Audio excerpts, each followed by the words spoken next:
Although, obviously, level doesn't really matter other than it might give you a little bit of extra hit points should you get screwed over from things. But yeah, I'd say after the point of, if you're going for trophy/feats, obviously you are going to want to get Team Classic up to level 99 as quickly as possible, so playing the entire game as them makes sense. However, you can also do the approach, which is pretty much what I did up to a point, which was where I played the relevant bits of the games with the relevant teams. Or at least I started doing that. I did that with Team Days, so I played the Days songs with Team Days. And then I played like the first song of each of the sort of next, so the other two teams' games, first songs, and then I switched back to Team Classic so that, I could aim for that 99. Didn't get there by the time I was done, but still, it was close enough. Might notice a nice little thing, because we are Team Days who are all in their cool, badass Hot Topic cloaks, so is Mickey in this, because Mickey will get a little costume change with most of the different teams there. The only one I don't think he gets one is with Team 3D there, because, well, he didn't really have a special costume for that, but he does for BBS, he does for Days, and of course he has the regular one for the Team Classic. So out of I would say the main three teams, or, parallels, trope collections, shall we say, in Cage, who do you guys like the most? Is it Sora, Riku, Kairi? Is it Aqua, Terra, Ven? Or is it these three? Richie, how about you go first this time? All I'm going to say is, I'm sorry, but you can't make me pick between my children. It's one of those things of, I love all of them so much that actually I can't pick a favourite trio, purely on the basis of they've all got wonderful things associated with all of them, and even though they're all connected and all fit sort of similar tropes and arcs, apart from Team BBS is probably the flip of most of the others, because obviously Aqua is the most amazing in that team, whereas Kairi is definitely the weaker of the Sora, Riku, Kairi. Yeah, that's true. If you're wondering why I didn't get triple plus there, hey, there's Aqua herself. It's because I got too many goods. Yeah, it can happen. What about you? I almost called you Terra there, Tanner. That's, as awesome as that name would be, I am simply someone who tans and not am of the earth. I actually like the Days trio more than the others, and I think the reason why for that is because there's a little bit of grit to them. They have, tragic backstories, but kind of work through that, whereas Sora really doesn't suffer much until, near the end, and I find Terra to be the blandest mofo ever. That is fair.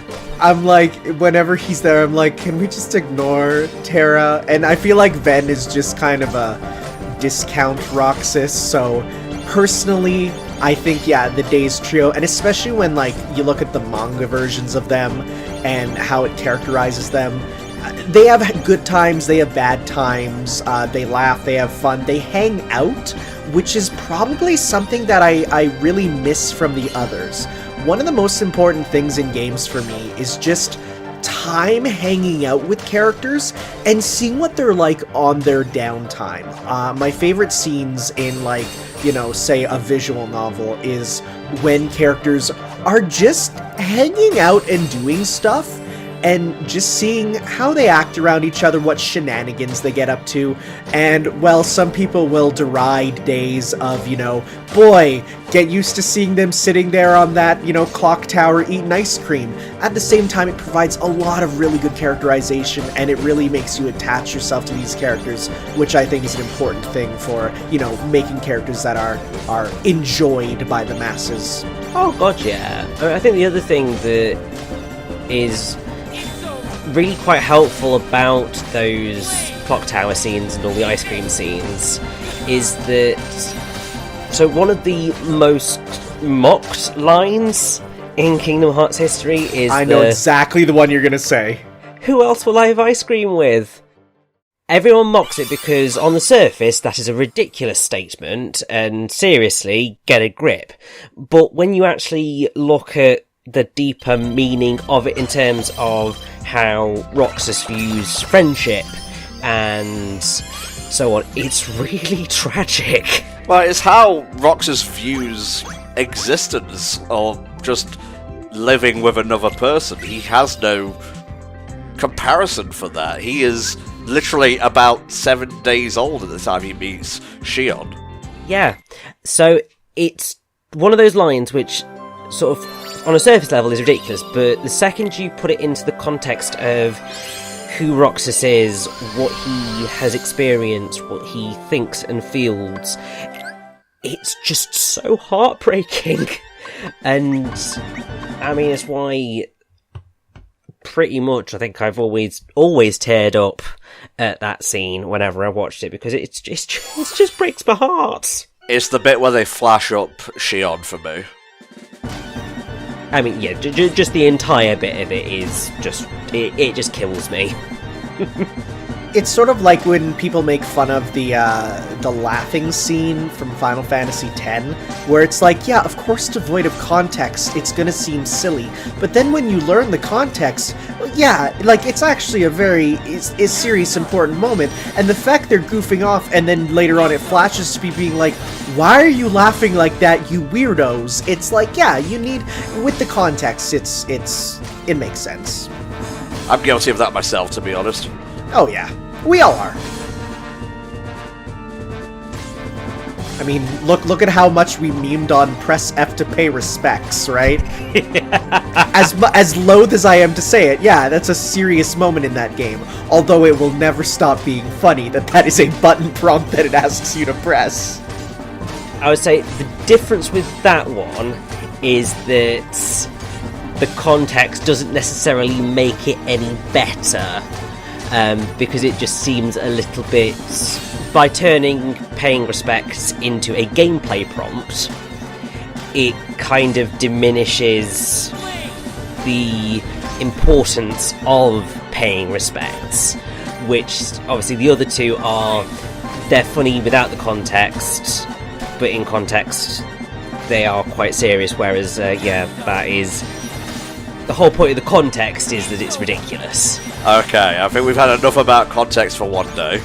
Context, context, context. You can just say Western game bad. That's what I do on my Twitter all the time. I mean, admittedly, obviously, that Western games know that they are all games are good to an extent. It just depends what you want. But my personal preference does always tend towards Japanese games, and I'm fine with that. I think it just goes into game design philosophy, really. Yeah. That's where the difference is.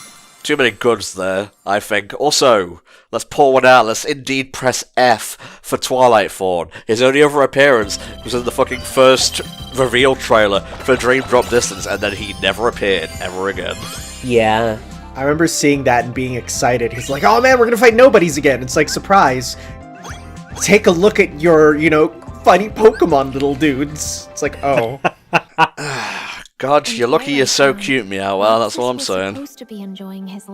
God, I want a Meow Wow. I wish they were real.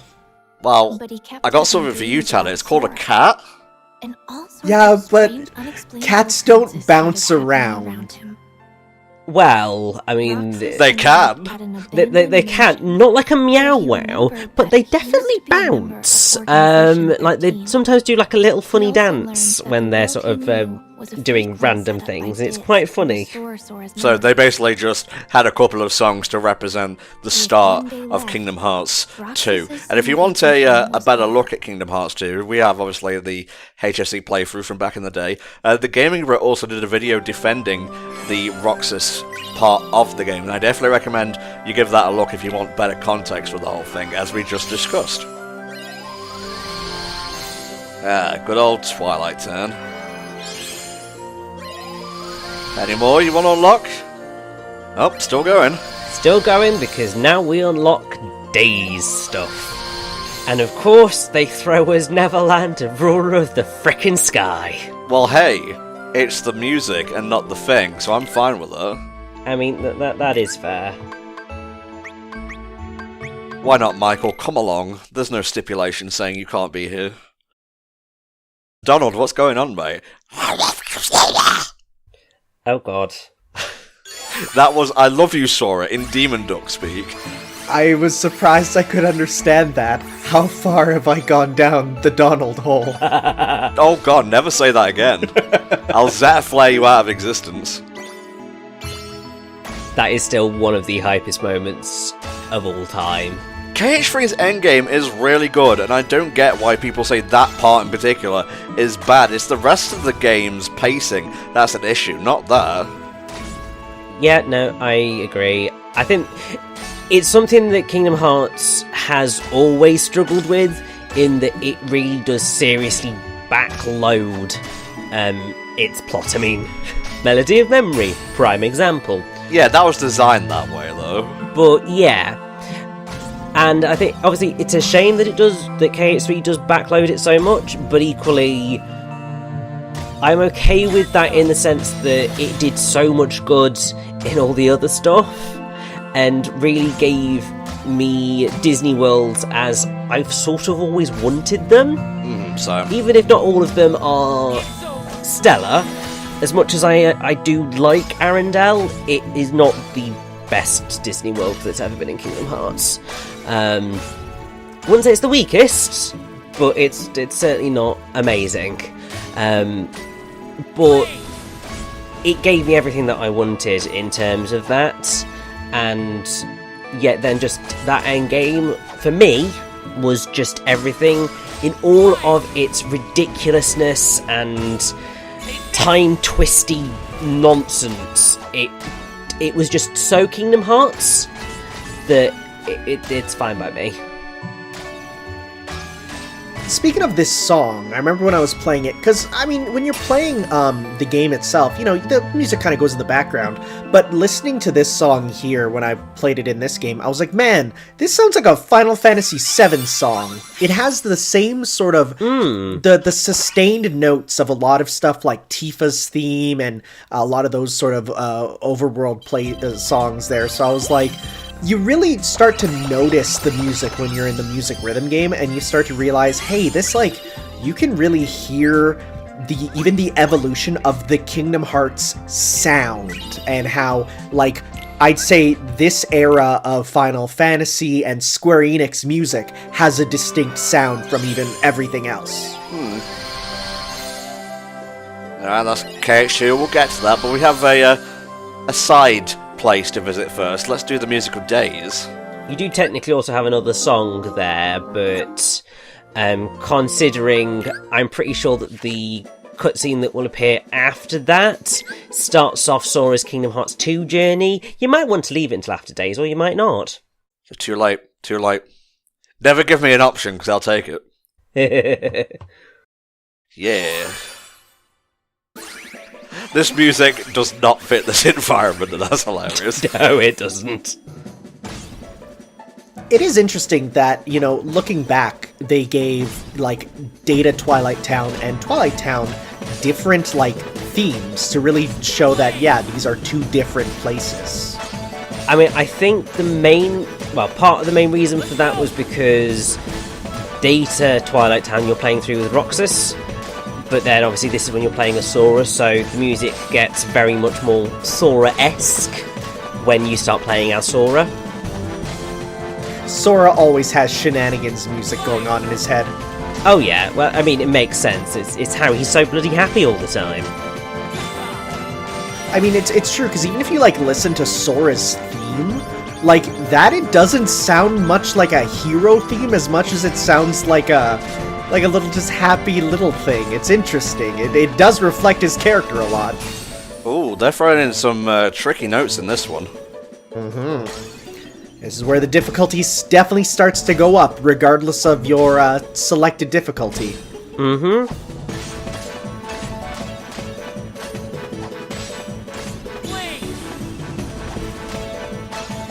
So, favorite KH2 Twilight Town minigame, go. The skateboard one.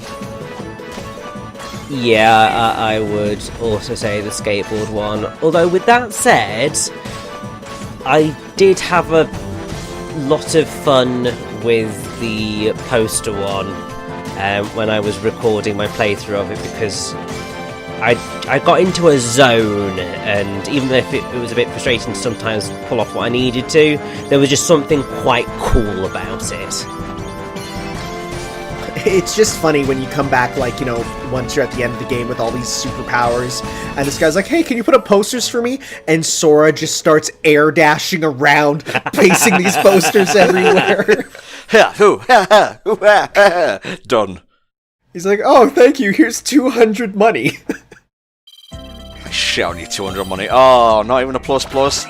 I guess I would have had to get 8,500,000 to get that. Yes, I think that is where that score barrier hits. I wasn't paying attention and put items on again. Oh well. Sora finally awoke and found. By the way, I went back and I completed all the missions in the Kingdom Hearts 1 song. So if you went back there, you just see a trio, nay, a plethora of complete things. Haha, he's crying and he doesn't know why. Isn't it funny out of context? No, it's sad. At the tower, Yen Sid warned him about Organization 13. Rich is one of those people who doesn't get writing. You see, if something seems stupid, it is stupid. Context doesn't matter. Okay, calm down, Tom. You're not going down that route again. Good, because I was about to just go, the guy who's written a book doesn't understand writing. Okay. Well, speaking of which, Burning Ash, Amazon, buy it now. There you go.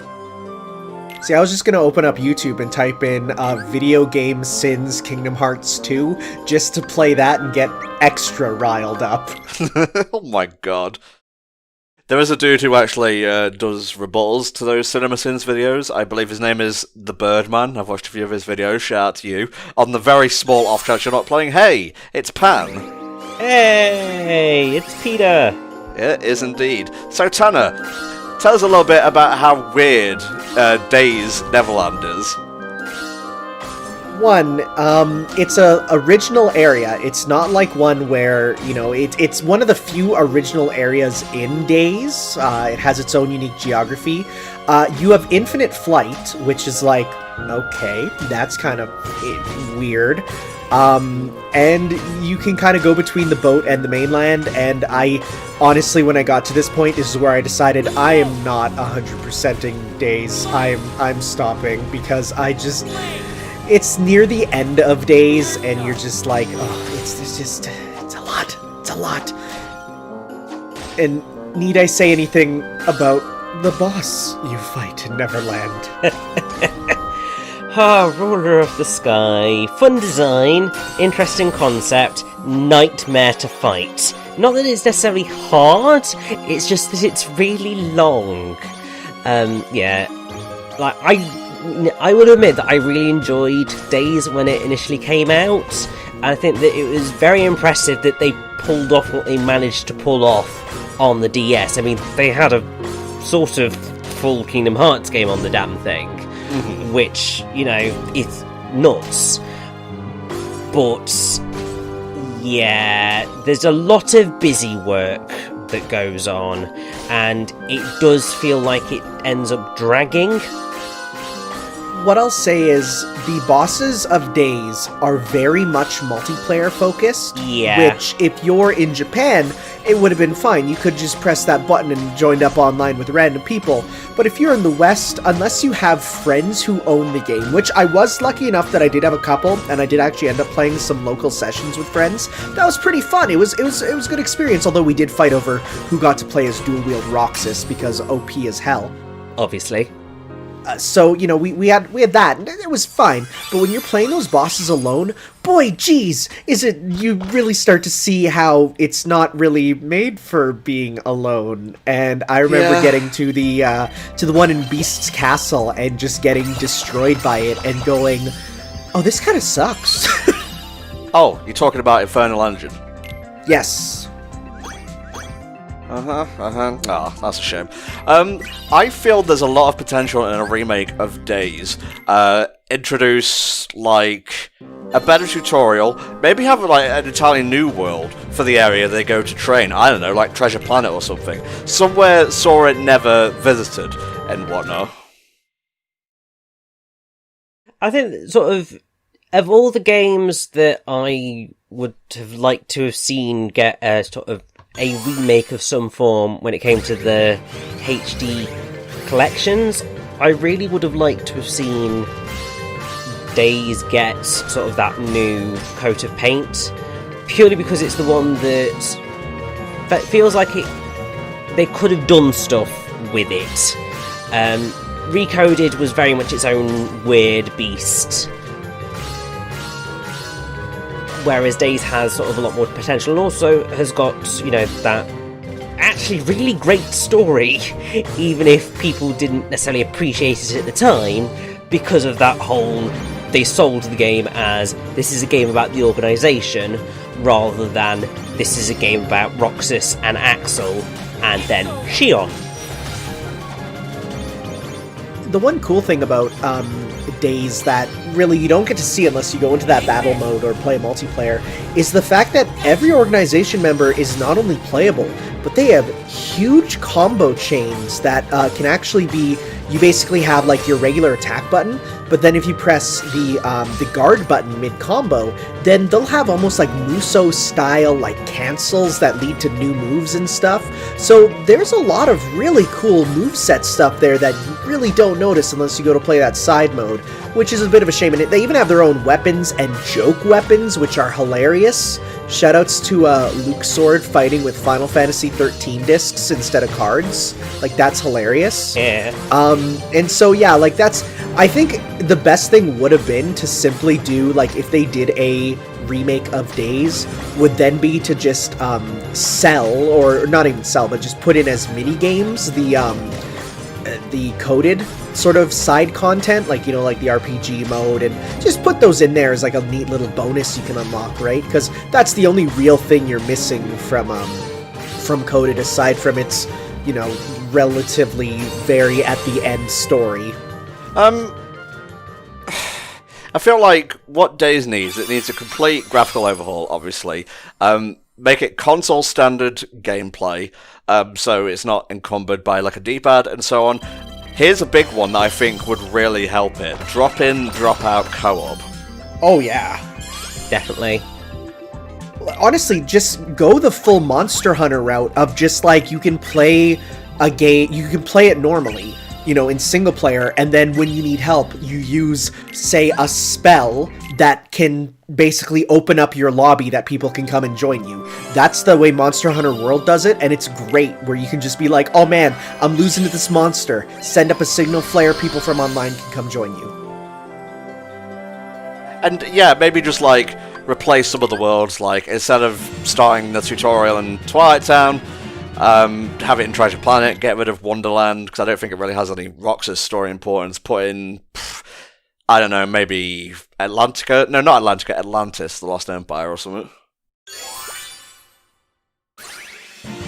Oh yes, Fight and Away. Terrible boss, great song. Basically, yes. I will say, the nice thing is, Kingdom Hearts 3 has a similar-ish boss to this, to, you know, everyone's favorite Days boss, but they kind of redeem it by making it so you can just warp up to him with the shot locks.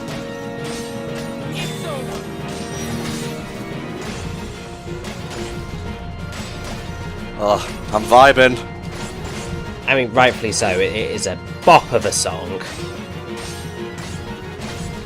And even though they said that, like, they're going to use the MIDI versions of the music, you do get the redone versions of all the DS and GBA games, because you don't want to have Music Rhythm Game to the DS soundtrack, because I know some people like the DS sound chip, but I don't like it. I'm weird, though, because I like the GBA sound chip. Yeah, I feel like you're basically the complete opposite to Flame, because Yeah. Flame cannot stand the GBA sound chip, but is pretty okay with the DS one, even on songs that are absolutely ridiculously hideous, a la Chronicles. All I'm saying is I play Pokemon Gen 3 French Horns to go to sleep, so that's just who I am. That is fair. I mean, I'm very much on the side of they are both good for doing what they wanted to do, and whether they were perfect is a different kettle of fish.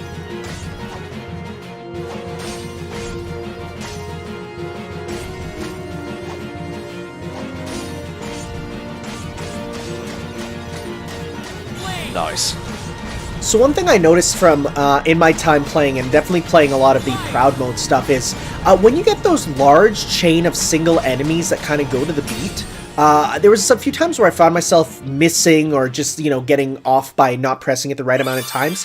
I actually discovered alternating between A and one of the L or R buttons. So instead of going A, go like AL, AL, AL, AL. That actually helped a lot because you can you don't have to mash as hard. So I found myself doing that, which is a godsend in Vector to the Heavens because, God. Problems, Tanner, problems. I'm gonna ask you to try playing it on Proud. Okay, I'll give it a shot. Well, I think there might be a mission that's on Proud. Yeah, that's why I had to do it. You won't lose, but good luck getting that last one there. Well, this is why we do this.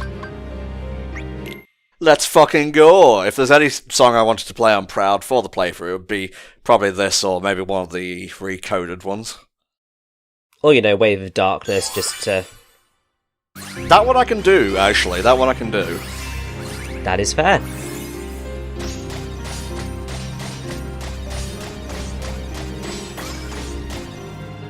So this one is really good. It's a great song that I never really noticed how good it was when I played the, DS original. I'm like, man, this is so good. And I didn't even really remember listening to it in the Remind DLC. Like, I recognized it was there, but I didn't really pay attention to it because I was too busy getting my ass whooped by Xion. But this is a song that has crazy pianos, and they expect you to play the piano with your fingers. Yeah, and it's glorious, and I absolutely adore Vectors to the Heavens, and that is very much why one of the chapter titles in my book, The Burning Ash, which you can buy now on Amazon, that's going to be the last book for a while. I named it after this song because I just love this song so much. Obviously, it's a hyped up battle version of Music Quality Sister Xion, and it just works so well, and it's so tragic. And then, my god, the absolute hype that is the Kingdom Hearts 3 Remind mix of the song is just absolutely godly. And hey, there's a little bit of your Dearly Beloved. It's in there. I think that's another part of what makes this just work so well, is that it's just so powerful, and probably one of the most meaningful battle themes that the franchise has. Just shoutouts to Mickey being able to cast Raise on you, so if you're ever having trouble with the song, Mickey will revive you one time. Hey! Nice little reference to, when you die in a boss battle in Kingdom Hearts 2 and he comes in and you play as him and you go, oh my god, I'm a mouse. Well, I mean, you managed to get a blooming A, so... Tricky, isn't it? Yeah, now we're going to try that again on standard, and I'm going to play properly, you fuck. That'll be a playthrough exclusive one, that probably won't be in the non-com version.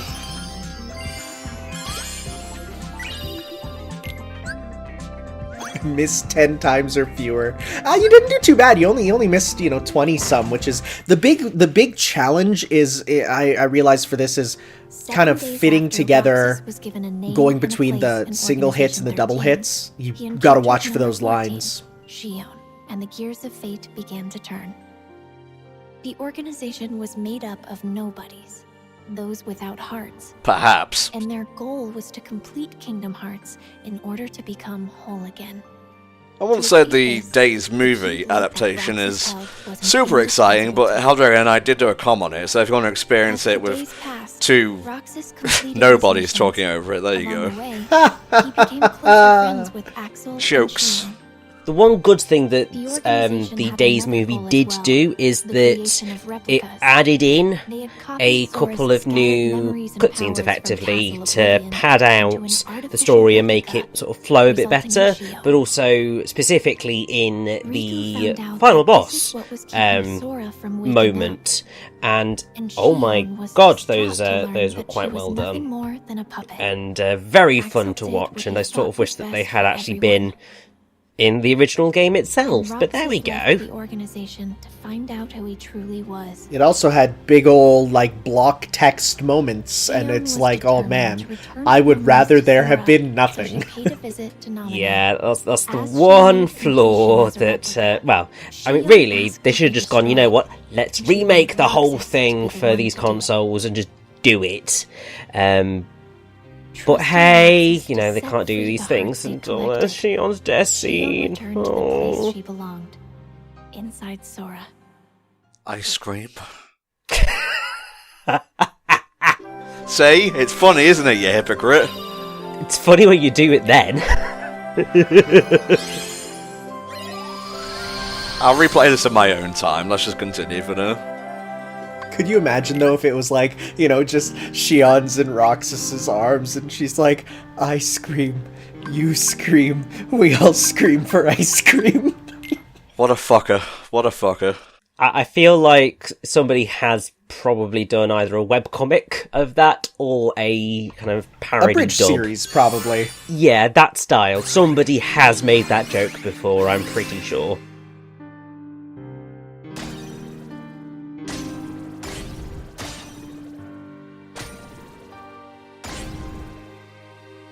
This entire sequence in Days was pretty awesome. 'Cause, I mean, the Another Side, Another Battle secret ending for the original Kingdom Hearts was cool and awesome.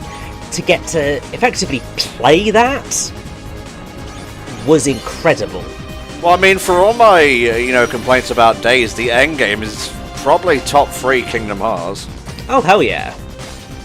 Just the whole thing of, like, running away from the entire organization. You battle, Syax down there, yeah. Like this, it really has this great feeling of escape.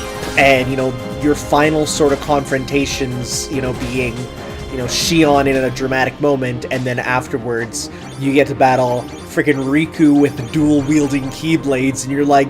And you are literally, like, one-shotting Neo Shadows, and you're like, I feel so strong! It's so good. It's so good. For that bit, you're artificially bumped up. Oh, yeah. Power-wise. If you play it in, like, co-op mode, you're not that strong if you're dual-wielding Roxas. But thematically, it's hella Kino. Yes. Yes, it is. You've ruined me with that word, I hope you realize. Good. I'm trying to balance it, mate. I'm trying to bring balance to the Force again. Well, I mean, The Mandalorian seems to be doing a pretty good job of that, actually. It got me to love Star Wars again. I'm not even memeing. I'm not saying it to make the sequel seem worse. It's just that good. I wasn't the biggest fan of the first series, and it wasn't that it wasn't necessarily that I didn't think it was good.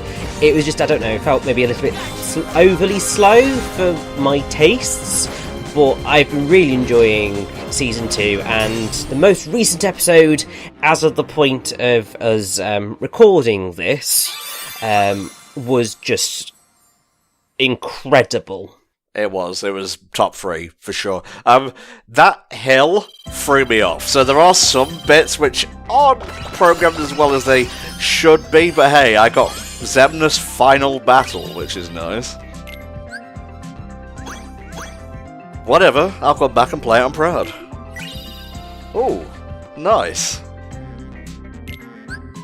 Alright, Show me how Days ends, as if I don't already know. Roxas headed for the organization's castle, but Riku blocked his path. It ends in a parking lot with one of them yelling dual wield. Dude, watch the camera. Learning that Roxas was Sora's nobody, Riku unleashed all his powers of darkness to defeat him, paying no mind to the cost. I've done it. I've become Richard Epcar. Roxas awoke, ready to start a brand new day of summer I will vacation. say, one of the things that I wish that they'd done with Melody of Memory is have the Days section appear earlier, because they've put these things in chronological order to an extent, but Days is well, as I say, to an extent, because you've got Birth by Sleep comes a lot later, even though it appears a lot earlier in the timeline. But I do wish that they'd just put it before Kingdom Hearts 2, because ultimately that's where it comes in the plot. Yeah, that's true. But there we go.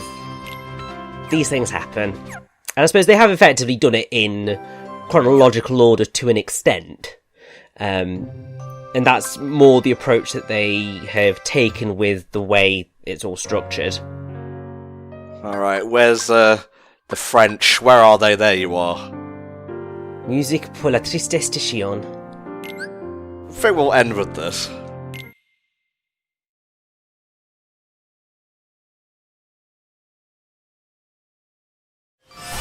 Xion, are you going to be okay with this?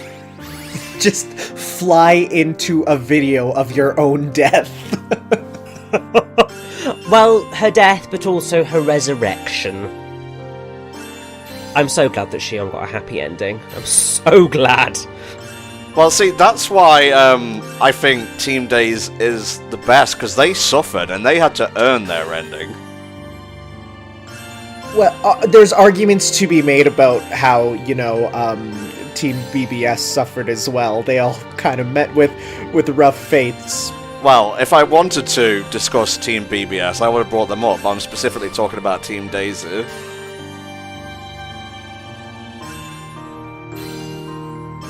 One of the most satisfying bits of Kingdom Hearts 3 is the reunion of Team Days. And Absolutely. It's just perfect.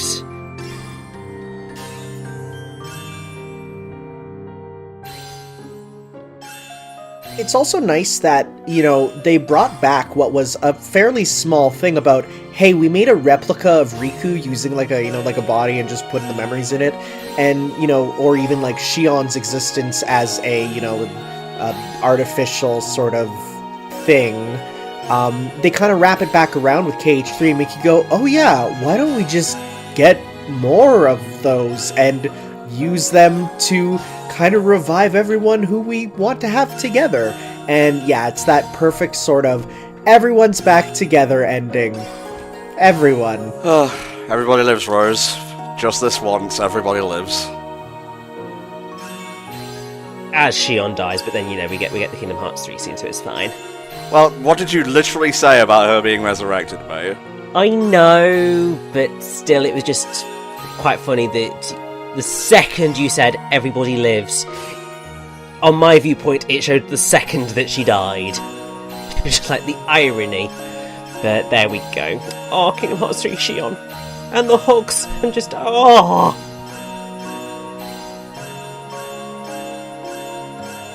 This was one of the things that I really liked about the end of Music for La Tristesse de Xion, is that you have the three notes as the three reunite. Aww. And, I know that's totally seeing too much into something. I don't think so. It makes sense, and it works, and it would be daft if that wasn't at least somewhat intentional. I absolutely think that was intentional. There's a number of times where they do cute little nods with the note placement, and I think that's definitely one. Definitely. Alright guys, we shall see you next time when we continue Melody of Memory with Kingdom Hearts 2. See you then!